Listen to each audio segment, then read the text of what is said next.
Welcome to the How Institute for Society's podcast, How Conversations, where we talk with courageous and authentic leaders about how we can build and nurture a culture of moral leadership throughout society. What does it mean to be a moral leader today? Who has moral authority in our society? What should we expect of our leaders during a crisis? And what are the moral leadership frameworks our leaders are using to navigate through these challenging times? These are just some of the nuanced questions our hosts cover in their discussions with CEOs, military generals, educators, philanthropists, and other leaders about the importance of moral and ethical decision-making. And now, here's the How Institute for Society Senior Fellow and co-host, Dana Bourne.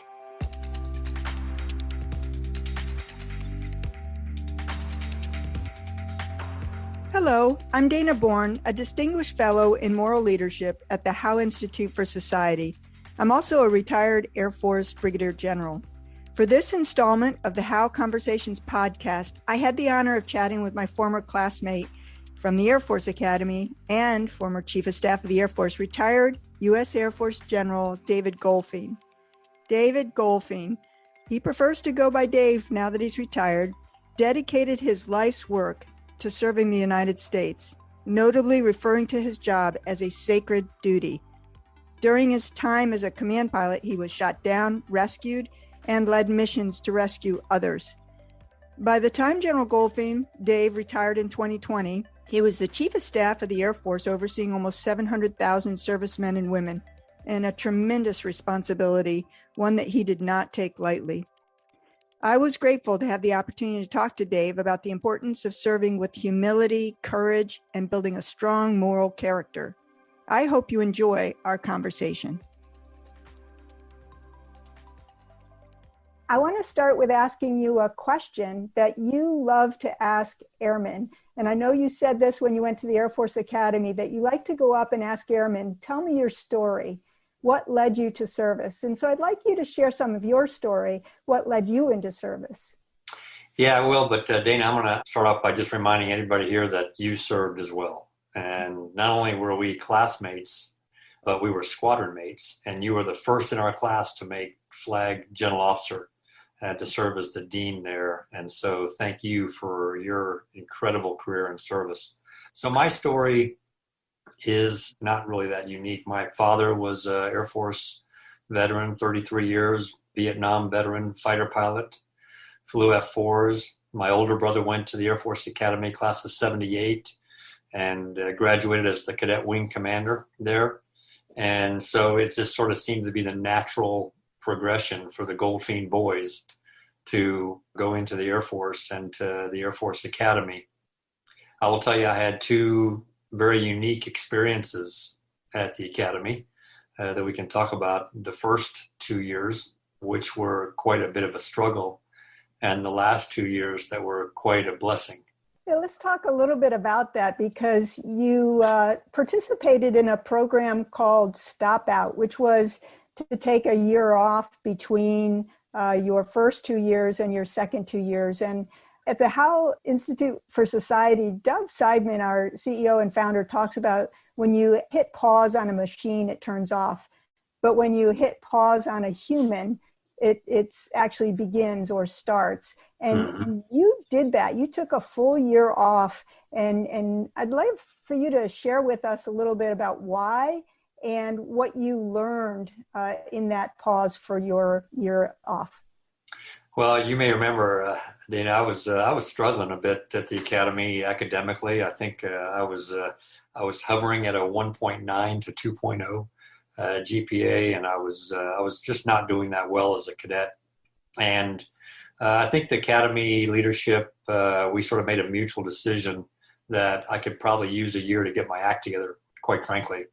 So at the time, you may remember, my passion was music at the time, and my childhood heroes growing up were folks like Harry Chapin, James Taylor, sort of that genre. And I got a job as a roadie for Harry Chapin. So this is an opportunity to go out and really pursue that other passion. And my only way of getting to him in New England was to get on a 10-speed bicycle and ride from my girlfriend, now wife's house in San Antonio, ride a 10-speed bicycle across the country to join up. And that was the tragic summer of 1980 when he had his car accident and was killed. And so I found myself on the road in the middle of America with no plan. So I continued to ride for the remainder of that year, just me, and I found a little dog on the way and who traveled with me. And what we did was discovered America. And I discovered America and really had a chance to reflect and think about this business of serving and defending the many people I met along the way. So many of them who took me in to their homes, who opened and embraced this, long-haired kid with a beard, on a bicycle with a puppy. And I came to the conclusion that America is worth defending. And so when I made that phone call I remember it was in Bowling Green, Kentucky, on a cold, rainy night, I called back and told them I was coming back. And since that day, I've never looked back. And it's really helped me to define why we serve. It's to this great experiment called democracy, and the many people that I met, just incredible Americans I met along the way who took the time to take me in. It's a beautiful story, and we're so glad that you did. And one of your quotes where you talk about leadership and service, you say leadership is a gift from those that you serve. I wonder if you might not talk about that, what you mean by that of, leadership for those or from those that you serve.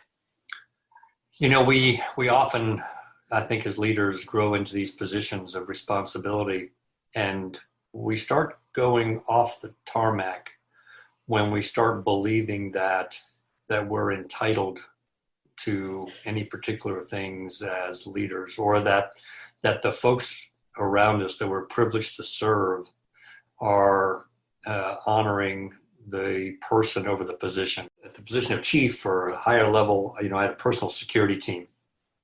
And I would travel to and from work and around town, and especially when I traveled, I would have a security team, a hard car, normally a chase vehicle, cars in front, cars in back. And on occasion, in order to make a meeting or whatever, they have the authority to turn lights and sirens, and we can, move our way through traffic. I never liked doing that. And especially when I was on the road and I had a training team that didn't really know me and they would try that, I would ask them, quietly to turn off the siren, turn off the lights. I said, here's what you have to understand. Everyone you're shoving to the side is my boss. I actually work for them. And I owe it to them to be respectful, as I make my way to whatever this meeting that we're going to. Is not so important to be disrespectful to those I'm privileged to serve, which are the American people that we're shoving to the side here, as we go forward. So it's a privilege, and I think leaders have to understand that. Let's transition into talking about decision-making as a moral leader, if we can, because you've had to make such incredibly difficult decisions. They probably get more difficult as you advance in position of authority and rank. And sometimes the options aren't optimal, but you have to decide. How do you, maybe you'd share an example of how you made a really challenging decision and what you did to kind of keep hope and faith in the hearts and minds of airmen to support the mission. Yeah, thanks, Dana. What I would tell folks as well, especially young commanders, the higher you go in rank and responsibility, the harder the decisions are, and they should be. And if you are, as a senior leader, are spending your time on easy decisions, you're actually wasting your time, and you're probably doing somebody else's job, and they don't really need your help. So everything that comes into the office of the Chief of Staff of the Air Force is hard. It's murky. There are no defined, easy answers. Usually the easy or good options are long gone. And so sometimes you're faced in finding what's the least bad, of the options that have been presented to you. Every move you make as a leader causes a equal and opposite reaction in the opposite direction, which means that some number of people are not going to like the direction you take. And so don't take the happy road, take the right road. If you know that some number of people are going to be unhappy, it actually frees you to make the right decision. The only way you can get it completely wrong is try to make everyone happy, which never works. So take the right road, not the happy road. To be able to make good, sound decisions, you have to have a diverse team around you that does not look at the world the way you do, because we all have blinders on. I've never been the only woman in a room. I've never gone through what you've gone through. I've never had everything I've said scrutinized to a completely different degree like you have. I've not ever had people say things to me they probably thought were funny, but were actually quite degrading, and I had to just suffer through it. That's not been my experience. Every room I walk into has been full of me, you know? And so if I have a team that I've built around me that has my life experiences, my background, then I'm not going to see around the corners that I need to see and understand the issue from such a diverse perspective. You told a story in one of your meetings about the flesh-colored Band-Aid. And I wonder if you might talk a little bit about diversity and inclusion, and maybe advice for some of our listeners of how do you really bring together a diverse and inclusive team and recognize that we have these blinders or blind spots or biases that we bring in.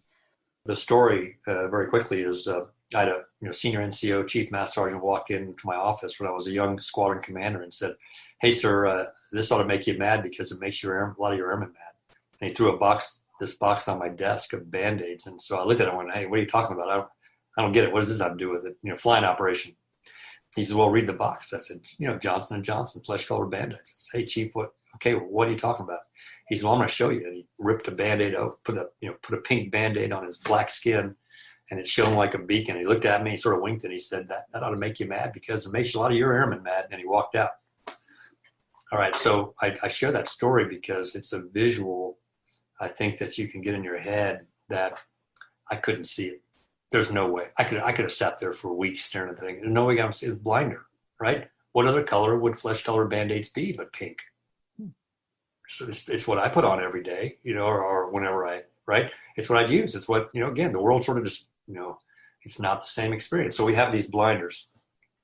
So if you start the dialogue with, okay, I have blinders. I need someone to help me see what I cannot see.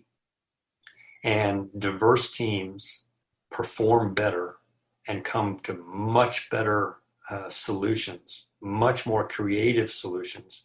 Then the more complex and hard the problem, the more important a diverse team is.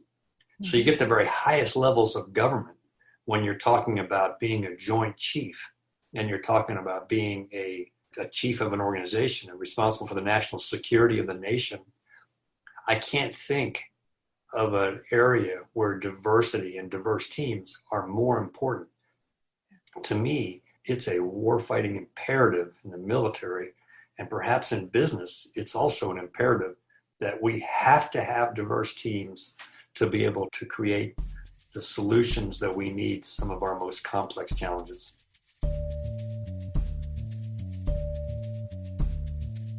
Did you know that 86% of employees believe there is an urgent need for moral leadership in the workplace? And 77% of employees believe that moral leadership can be learned. The Howe Institute is proud to offer the Next Gen Fellowship for Moral Leadership, designed to help emerging leaders also be moral leaders. Learn how your organization can join the fellowship by visiting our website, thehoweinstitute.org.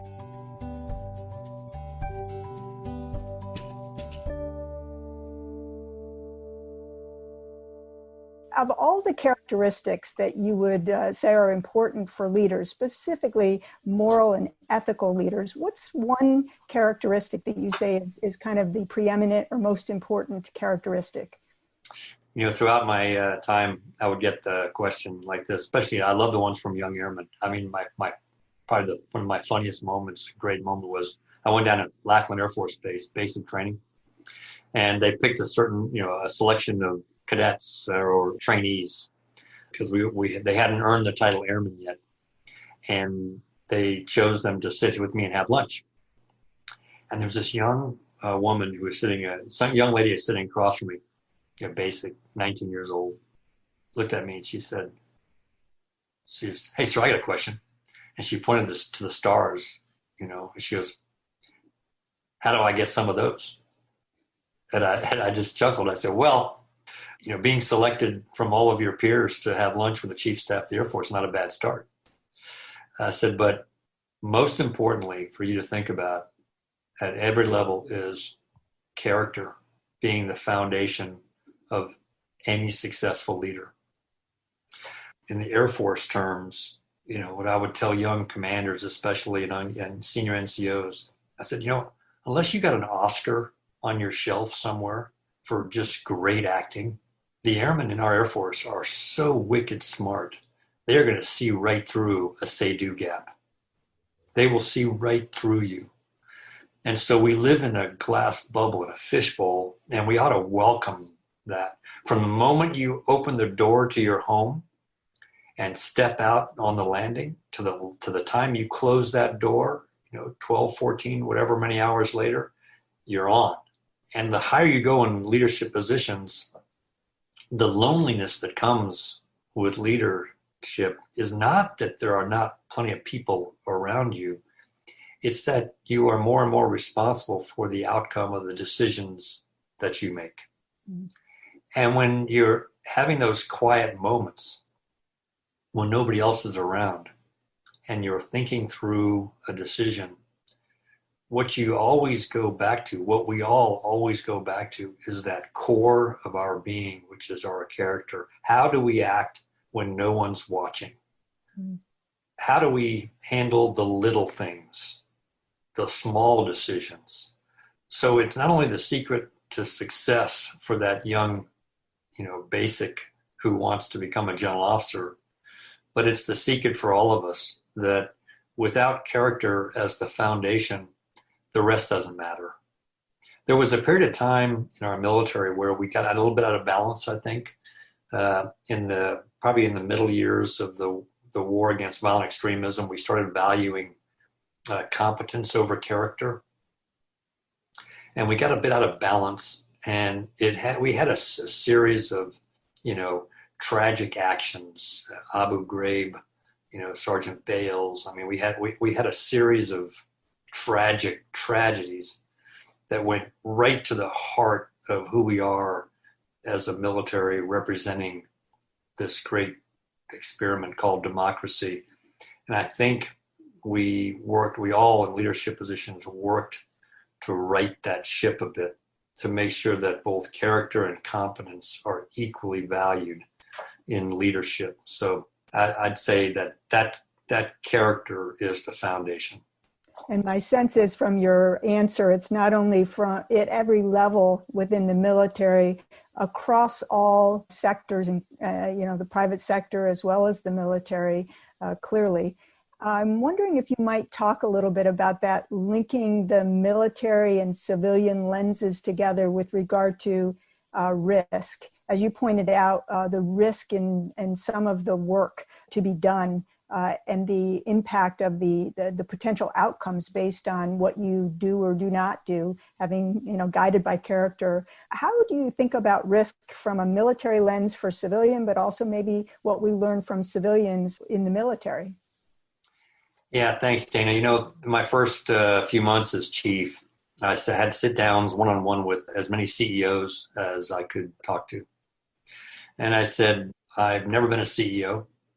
I don't know or have a background in the pressure that you face to present quarterly earnings and deal with your shareholders and stakeholders. I said, I do know that I'm a principal customer, and I'd like your advice on how to be a good customer. They said, look, we're going to make risk decisions, and we're going to make calculations, and we're going to make investments based on what we hear you saying. And it's really important that you be clear with us on what it is that you want, where you're going, and why, so we can make important risk decisions in our company to align. And then one of the CEOs said, I'm making way too many static displays, meaning investing corporate money based on what they'd hear the chief say, right? And then have the service turn left when it was going right, and then corporate investment and risk decisions they were making turned out to be bad decisions.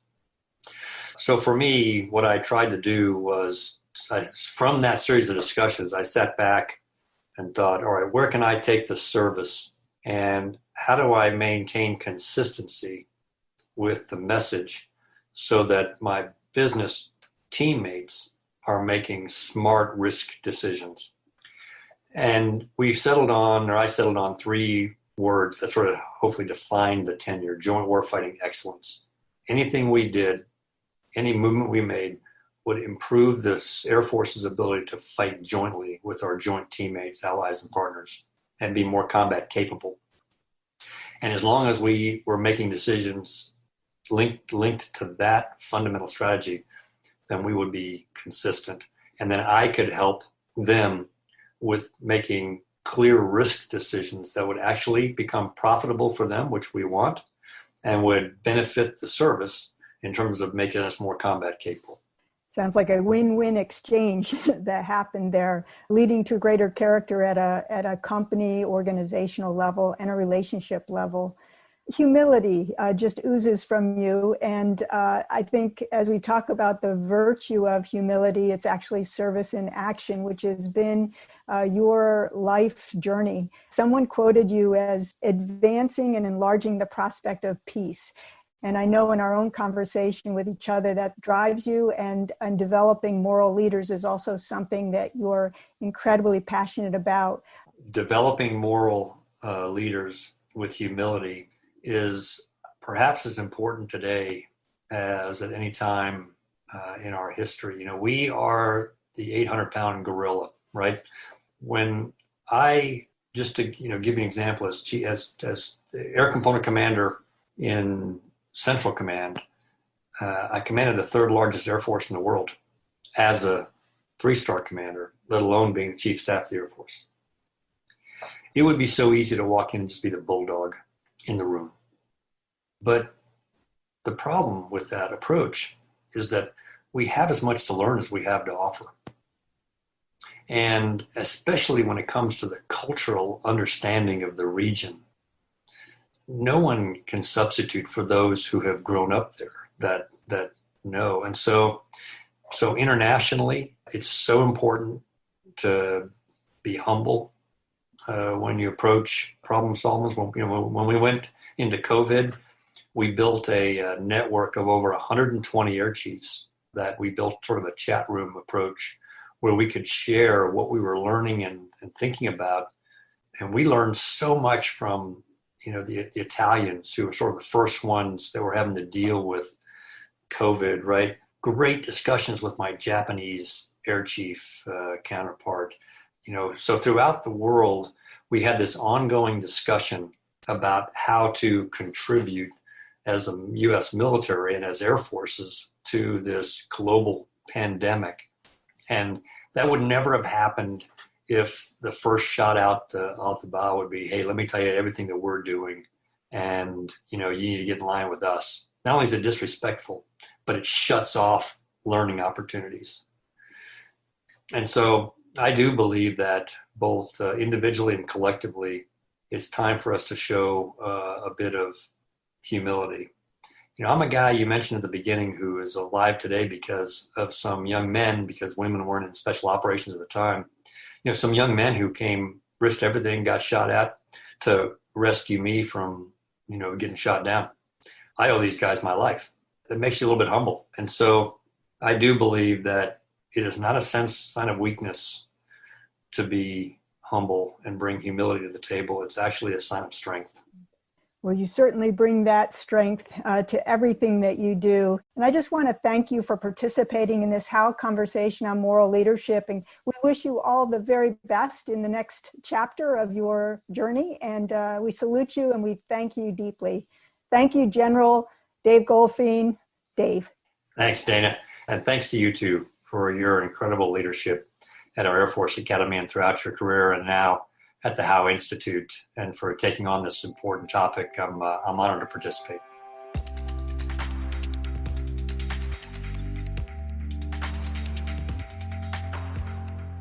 Thank you for listening to How Conversations, and thank you to our mission partners, Levi Strauss & Company, MasterCard, and the Ford Foundation for their incredible support. If you enjoy my conversation with retired General David Goldfein, please consider subscribing, rating and reviewing, and sharing. It'd mean a lot as it helps us to get other ears on our podcast. Please join us again next time.